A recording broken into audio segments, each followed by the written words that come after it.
Hello and welcome to another episode of Tales from the Doghouse Separation Anxiety Explained. I'm Ness Jones. I am in Australia and I am from Separation Anxiety in Dogs Decoded. And with me today is the lovely... I am Stacey Bell in the US with Focused Fun. Today we are going back to basics. So what we mean by that is that we are going to kind of go and define some of our terms for listeners who are joining us more recently. And just as a refresher for those of you who have been on this journey with us all along. So we'll be doing some definitions. There are so many terms out there for what we would refer to as separation anxiety or separation related behaviors. And so that can be a little bit confusing. So we're going to try to clear that up for you and talk about how we can identify separation related behaviors as well. So Ness, what do you think is the most common like term used for what we do, like the behavior we treat? Oh, the most common term is separation anxiety, but that is quite broad, really, when you think about it. I think the technical definition for separation anxiety, though, is more specific than how it's generally used, even amongst trainers. I think a lot of trainers are starting to use separation related behaviors as kind of like or separation related problems. And a lot of the research papers refer to it in that way as well, as kind of the umbrella term for a kind of suite of behaviors. But separation anxiety, kind of the old school, I'm not going to say old school is not right, but the definition, that the more technical definition, I guess, is different than how we generally use it. So how we generally use it is kind of interchangeable for separation related behaviors or separation related problems as that umbrella thing.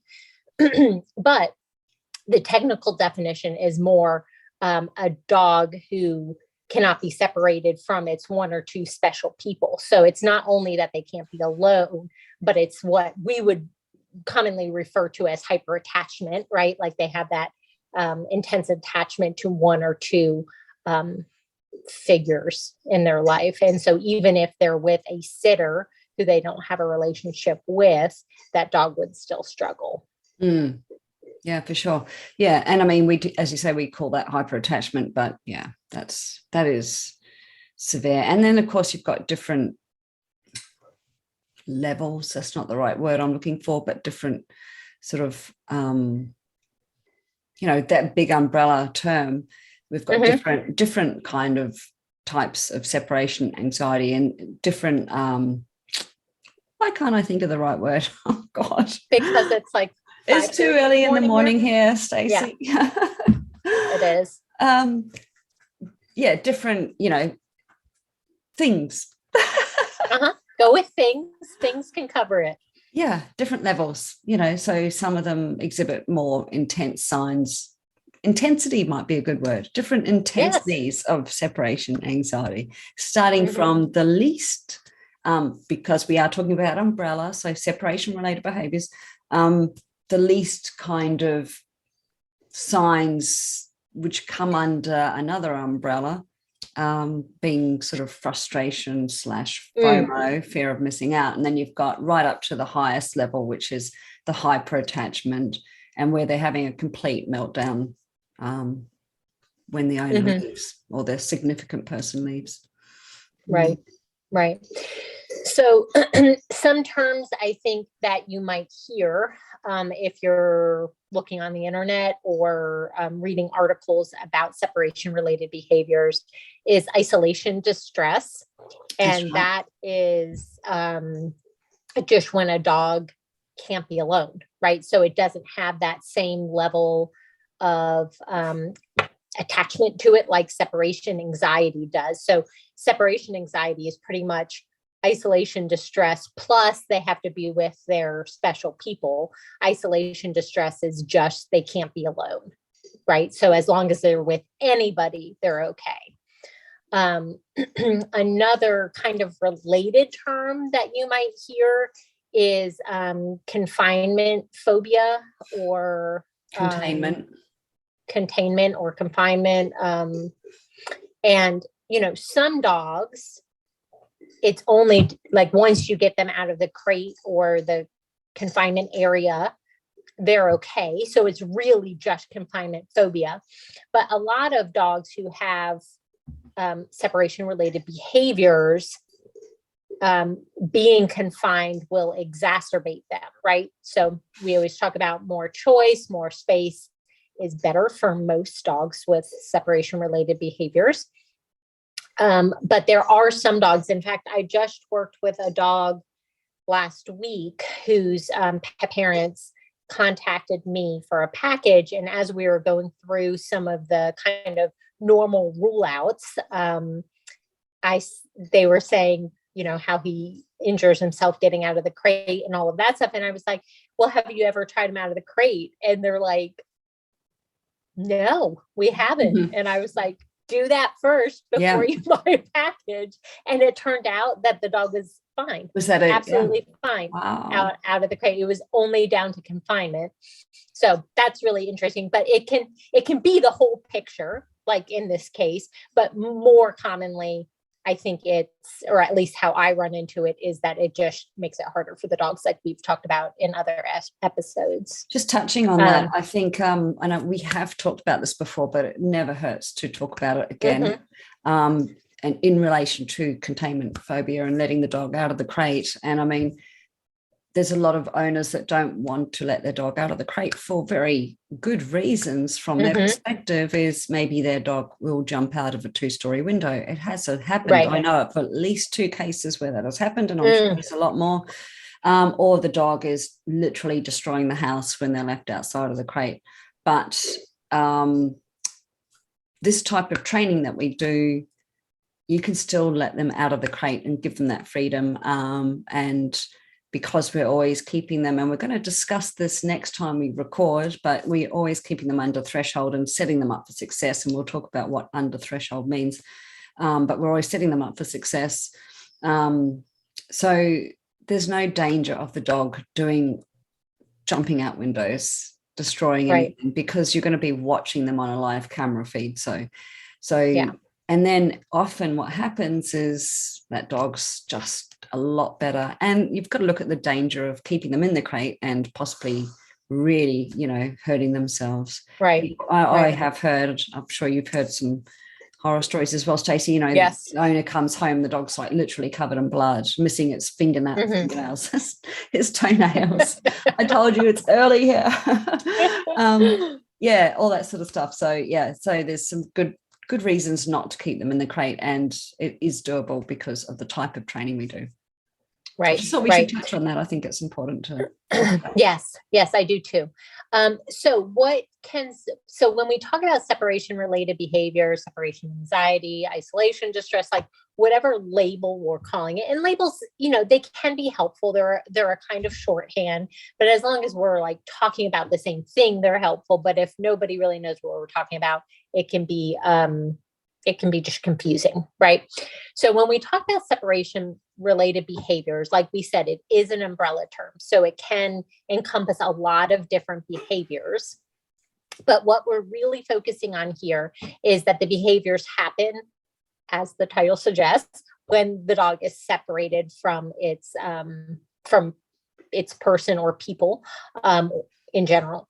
So what are some things that we commonly see, Ness? So there's some really obvious signs that a dog is in distress when the owner leaves. Of course, I would say probably the most common would be the barking, the howling, the whining. So vocalization in some form would definitely be one of the most commonly reported one.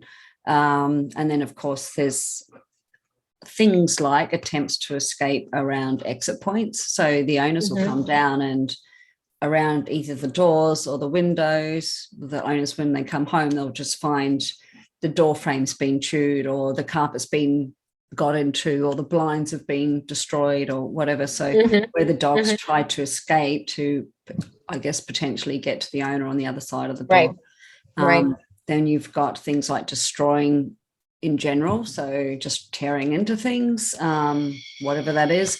I do know a lot of dogs seem to like electrical devices like remote controls and phones and laptops and stuff like that. But also, you know, your soft furnishings and your actual furniture, you know, frames and all that on beds and couches, all that sort of stuff. Like a lot of some dogs might drool or pace.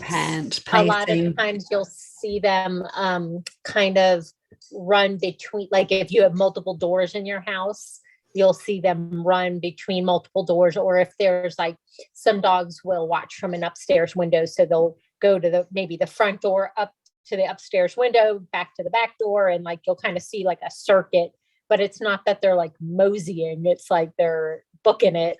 So a lot of times you'll see the anxiety there. I can show you a video of drool if you would like to see it. Your dogs are master droolers. No, Bertha is actually, but no, actually a dog, a owner sent me a video, which she has given me permission to share, of drool. Like she came home, it's a tiny little dachshund, and there's actually this, she's trying to mop up this drool. This is before we started training together. Wow. And it's, I don't even know how to describe it. It's like if you know, it's so, you know, when you wipe a cloth through something, you know, like on a surface, and you wipe the cloth through and you see where the cloth's been. With this, it's more like, it was like wiping up a tidal wave of drool. Oh, wow. It's shocking. Yeah, especially for a smaller dog like that. Do you want to see it? Kind of, yeah. Yeah. All right. Hang on. I'm just going to pause the video a sec. So anybody listening to this on the podcast, I suggest you get onto our YouTube channel, and I also suggest you subscribe to YouTube, our YouTube channel, which is just Tales from the Doghouse, and you'll be able to see this. But I'm just going to play this for those that are watching it on YouTube. So this owner came back to this. Her dog this is before she started training with me, and her dog was in a crate, and I'll just play it now. Is all drool. Oh, gross. But I mean, look, that just shows how upset the dog was. I'll play it again. Oh, that's really a lot of drool. Yeah, that is a very stressed dog. Yeah. Oh, the poor thing. Another thing that we haven't talked about yet that can happen is that the dog can have what may appear to be as accidents, right? They may pee or poop out of sheer panic at being alone. So that's another kind of pretty big sign there.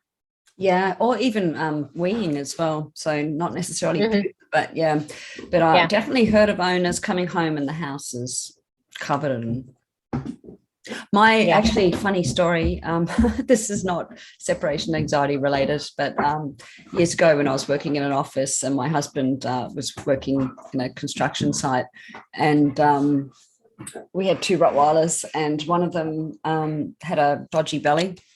She was fine home alone in general, but she obviously needed to go to the toilet and she couldn't. And because she was locked in the house, because I don't like to leave my dogs outside when I'm not there. I don't trust other people. But yes, and he got home from work and she was, or not her, but he said, he rang me up and I'm on the other end of the phone listening, and he's like, oh, you're not going to believe this. He said one of the dogs has pooped, but because she was in a panic to get out and she couldn't, she was running throughout the house, and the house was covered in dog poop. And I'm on the other end of the phone laughing hysterically because I couldn't get home. He had to clean it up. Nice. But the poor dog, I mean, that's pretty bad, but yeah. Not related to separation anxiety, simply a case of the poor dog had a funny running tummy. Funny running tummy. Okay, so we've talked about the most obvious signs. I don't think we'll go through the less obvious ones now because I don't feel like it's really relevant. I think it would be really helpful for us to maybe run through the less obvious signs in another episode. Yeah. I think we should talk about the separation anxiety related behaviours. Or separation related behaviors as opposed to frustration / fear of missing out. Okay. I think that's kind of a lot of people might contribute the signs that they see, that some of them that we've just gone through. Especially, and say my dog's got separation anxiety because that's what most people think of it as. And in fact, it might actually be a case of, especially with a teenage dog that's got a bundle of energy and doesn't know where to put it, and it hasn't had its needs met in terms of exercise and enrichment. And there's signs that are on display then look a lot like the signs of separation anxiety, but you need to know what you're looking at. And that's where people like us come into the picture, where we can say, hey, what we are seeing might not necessarily be separation related behaviors. It could actually be a case of dogs not getting this in its life. And then the training kind of looks the same, doesn't it, Stacey? But it can often be a lot quicker than what it would be. It does. But the other thing is, like, if I have somebody approach me and we even think that it might be frustration, I mean, my first go-to is increase exercise and enrichment, make sure the dog is, getting needs met. So we're talking like vet care, nutrition, exercise and enrichment, rest, adequate rest even can be a big thing for some dogs, making sure like the big things are checked off.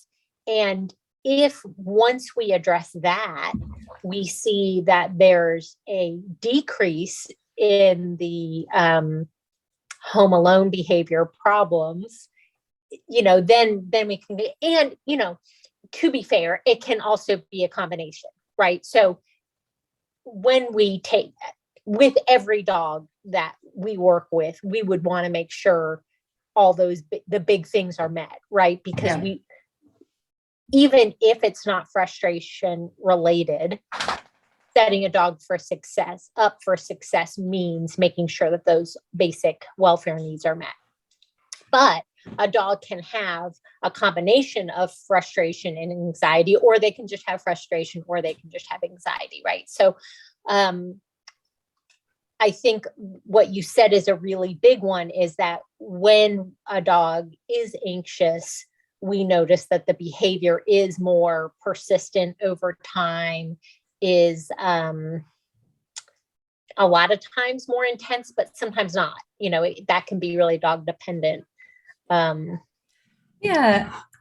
sure. And also not forgetting that frustration, maybe it started with some sort of frustration, but it can actually, if it's not addressed, tip over into anxiety. So then you've got a bigger problem. But I mean, I know personally, case in point, for my own dog years ago, same dog actually, funnily enough, that did the poops in the house. Maya, her name was, beautiful Rottweiler. She's probably one of the best dogs I've ever owned, actually. She's such a beautiful soul. But she when she was a teenager and I wasn't home, I was, working in an office, blah, blah, blah. And I didn't know much about dogs then. So, we're always learning and developing. And she wasn't getting her needs met at all. And this was definitely a case of frustration. She was a teenager. She didn't know what to do with herself, with her energies, and I wasn't helping. And my husband was coming home, 2 great big holes in the wall. Dug holes in the wall, and the evidence was clear. She had white powder all over her paws, on her snout. Like literally holes in the plasterboard where she So guess what I did? I started exercising her and giving her plenty of adequate exercise and enrichment. It was like very quick. Yeah. It's true, because even with my own dog, if there's, a couple days in a row and he doesn't have high exercise needs at all, like he's just a pretty low-key dog. But if there are a couple days in a row where we miss our walk, he gets more barky, right? So he's more sensitive to cars driving by or sounds that he might hear outside, where normally those things, well, the Amazon guy's always a problem, let's be real. But otherwise, he's not real barky. And but if I miss his walk a couple days in a row, like I'll notice an uptick in that behavior. Absolutely. And so that's not separation related behavior at all, but it does show that not meeting his needs fully does, you see his tail? Yeah. Does come out in what we would consider undesirable behaviors, right? So that is, something to consider when you're working with any dog with a behavior problem, is making sure that their needs are met. Yeah, that's so true. I mean, it doesn't really matter what behavior problem it is.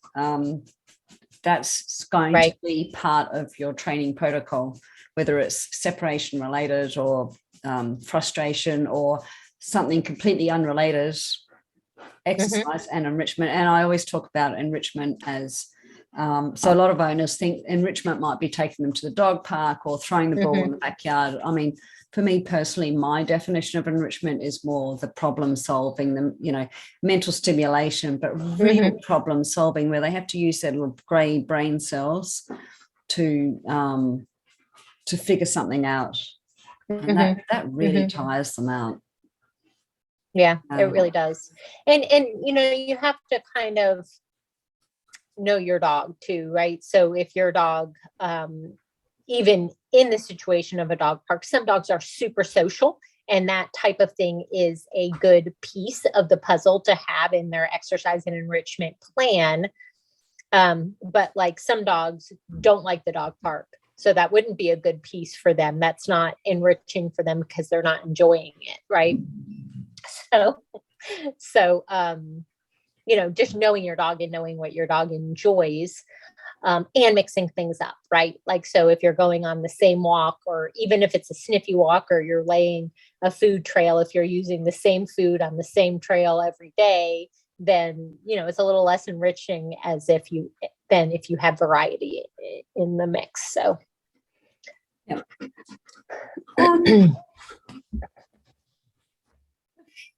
I have a dog on my lap. Yes, you do. I think, like we talk about a lot, getting a camera on your dog. So if you're noticing a puddle of drool or urine, or, your dog just seems really like he's panting hard when you come in, or, just anything seems even a little bit off, get a camera on it. And it doesn't have to be you go out and buy a camera. It can be you just set up a laptop and do a Zoom call with yourself. Yeah, Zoom, Skype. You could even do a Facebook Live. Exactly. Like none of those things cost a cent. Exactly. Just get eyes on your dog, and that allows you to put some context on it. Like, does your dog look like they're having the time of their life?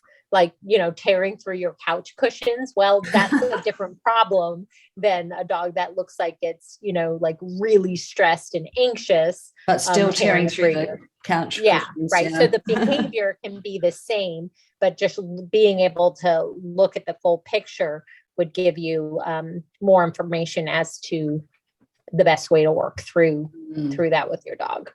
Yeah. Yeah. And next time we chat, we'll talk about the thresholds. And, when you do get that camera on your dog, you can see at what point the dog is losing it. It's so important. I think without a camera, your chances of fixing the issue are a lot harder, a lot more difficult. Yeah. Yeah.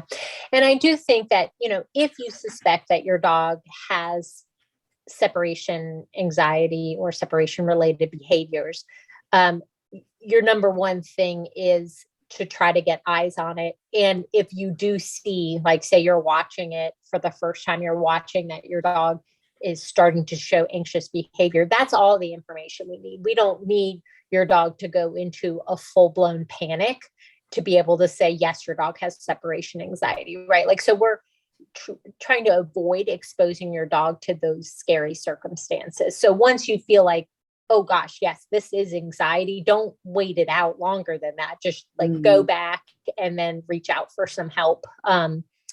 So I do think once, go ahead. No, I was just going to say, I think that's a common problem that owners do. So they're like, oh, I want to see how long it takes for my dog to bark. Well, if they've actually got to the point where they're barking and they're going over their threshold into the panic, then that's too far. So we need to be able to identify what those signs are leading up to that barking and come back in before that happens. And then once you have, once you realize that your dog has separation anxiety, one of the big kind of tenets of home alone training is to start managing those absences, right? And so what we mean by that is don't leave your dog home alone for more than they can comfortably manage. So that means, you know, even if you're not working with a professional, maybe you need to save up some money first, or you're, you know, you're traveling and so you're not ready to get into training yet. There's still some things that you can do. You can suspend absences or manage absences. Like I said, that will help your dog to start feeling safe, which is a big, you know, kind of part of the training, is that we need them to feel safe. And the other thing that you can start doing right away is building your village. You know, it's unrealistic to think that you can be home with your dog 100% of the time, right? No.